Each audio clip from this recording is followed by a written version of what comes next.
मुलींवरील अत्याचार वाढले, लहान लहान लेकरांवर 2-2.5 वर्षाच्या मोठी मोठी माणसं अत्याचार करते आणि त्यांना सरकार काहीच ऍक्शन घेत नाही, फक्त अटक करते. भाई तुला खोटं नाही सांगत, जेवढे पण जेलचे आरोप आहेत ना, खरं सांगतो आम्ही सगळे जेलचे जेवढे आरोप आहेत ना, ज्या दिवशी आम्हाला सुटका देतील ना परत एकदा, आता तर मी सुटलं, बाकीचे सुटतील ना भाई, आई शपथ सांगतो भाई, भर चौकामध्ये आणला जाळाल भाई, नाही का. माझ्या तर डोक्याच्या जाती भाई असल्या काय गोष्टी ऐकल्यावर मला येड्यावानी होते माहिती का तुला.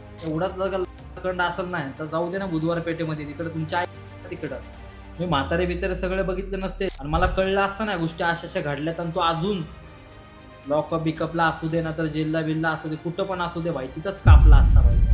अरे काय दोष आहे यांचा लहान लहान मुलींचा भाई, 2-2, 3-3 वर्षांचे भाई, ते यांना काय कळतंय अडे, त्यांच्यावर तुम्ही अत्याचार करताय अडे, कसं वाटतंय ते मला. आई शपथ सांगतो, मला जर का कळलं जरी असतं ना असं कोर्टात तारीख बिरीक आहे ना असं काय भाई, मी तिथंच मारून टाकलं असतं त्याला.